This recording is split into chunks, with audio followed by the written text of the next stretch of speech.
From the heart of downtown Kokomo, I'm April Thatcher, and you are watching News Brief. Here are your local headlines.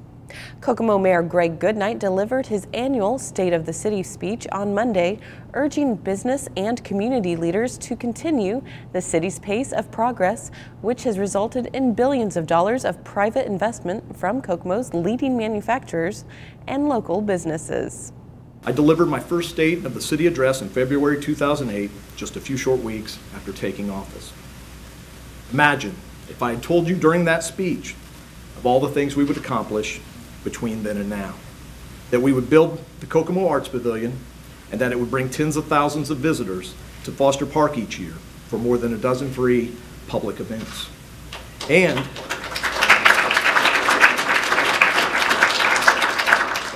that we would establish the City Line service, our community's first fixed route bus system in decades, and that this service would be completely free of charge to users, and that ridership would shatter all expectations and continue to rise year after year. And imagine in that speech if I had told you that we would see a 24% reduction in major crime between 2008 and now, that we would add nearly 5 miles of new trails and more than 24 miles of new bike lanes and bike routes to our community, and build 2 new dog parks. The downtown Kokomo, including the historic Depot District, would become known once again as a bustling commercial area and a center for restaurants and retail. Imagine if I had said that we would be named Community of the Year by the Indiana Chamber of Commerce and receive the Community Achievement Award from the Indiana Association of Cities and Towns twice. And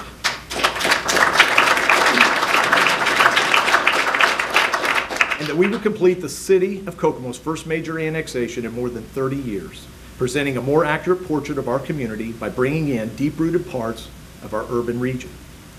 By that point in my speech, there would have been a lot of strange looks and maybe even some nervous laughter. But what if I had kept going?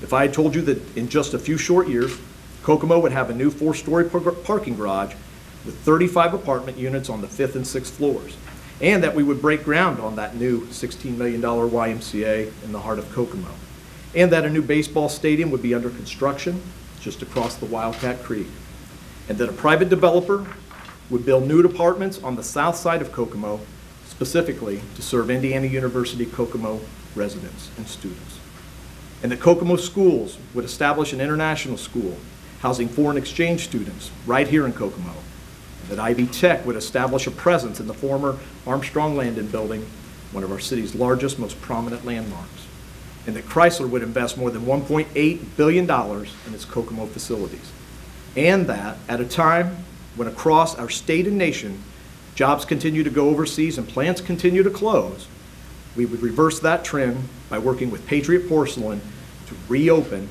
the pottery facility on Kokomo's north side.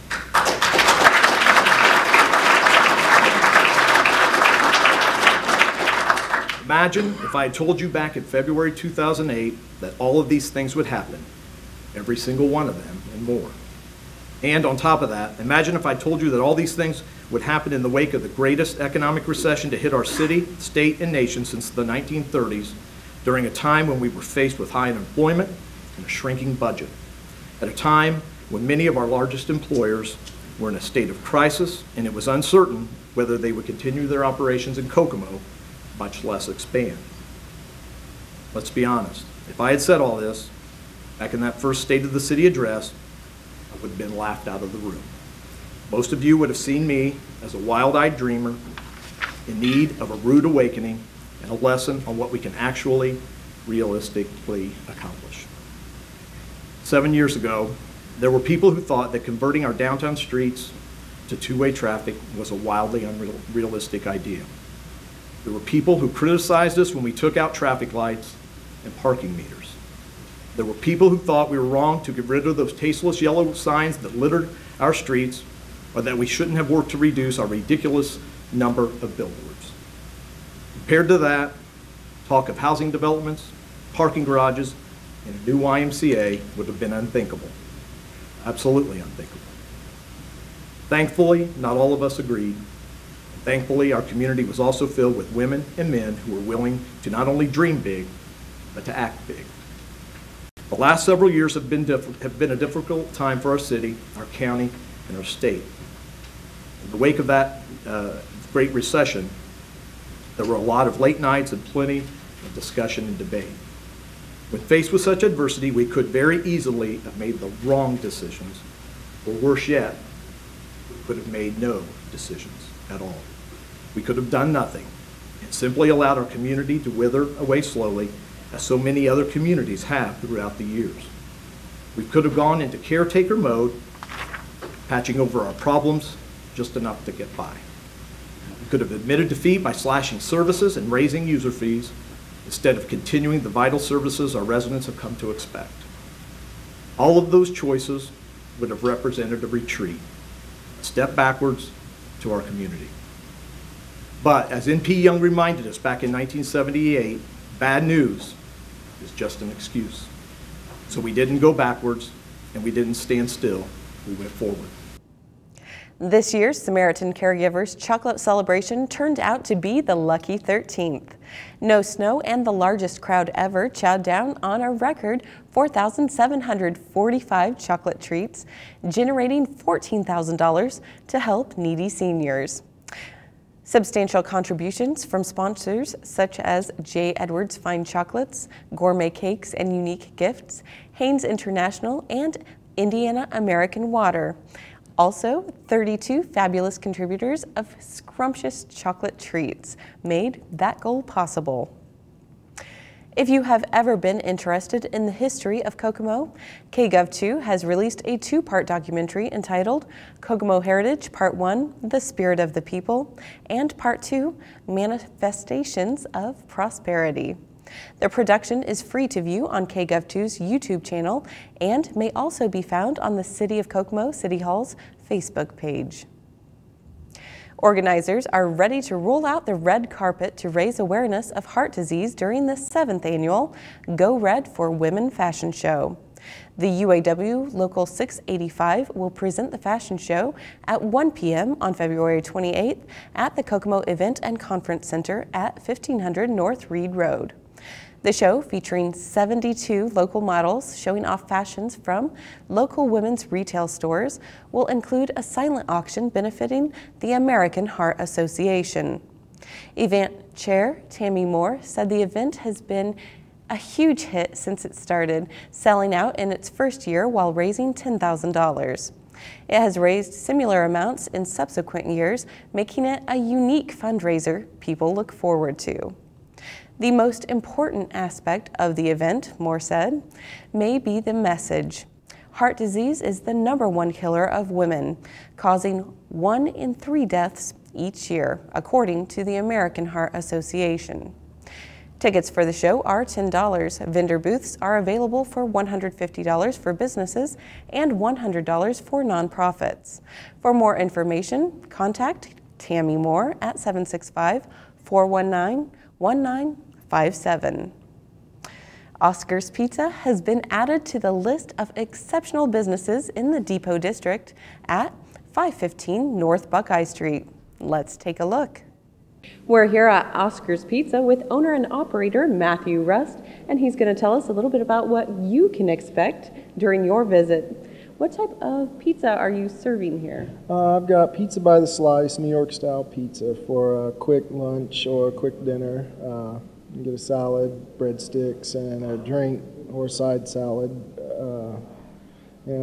for less than $7. So quick. But 18-inch, 14-inch pizzas, call, pick those up.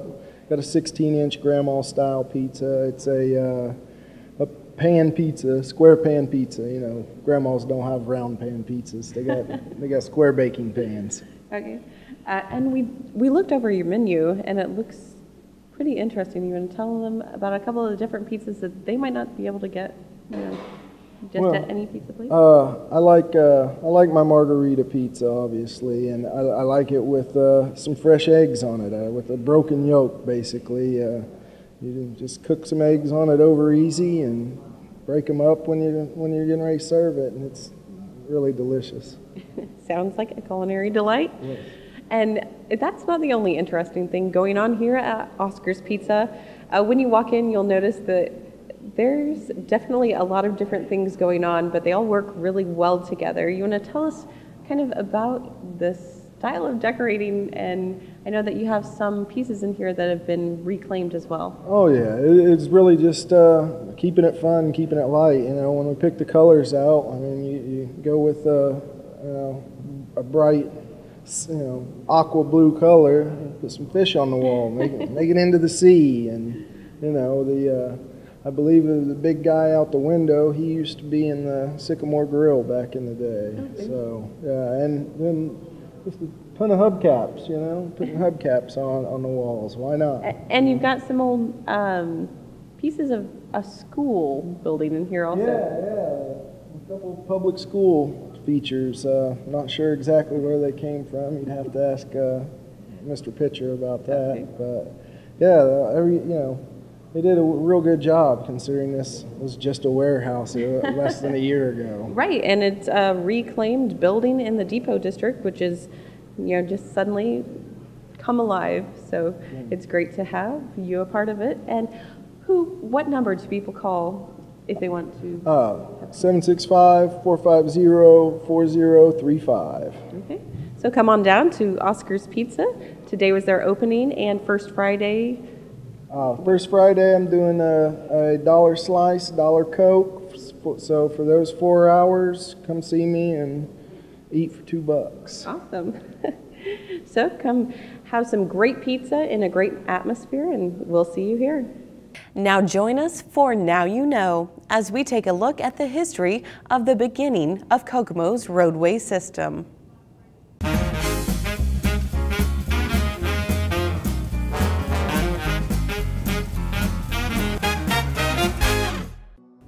Welcome to Now You Know.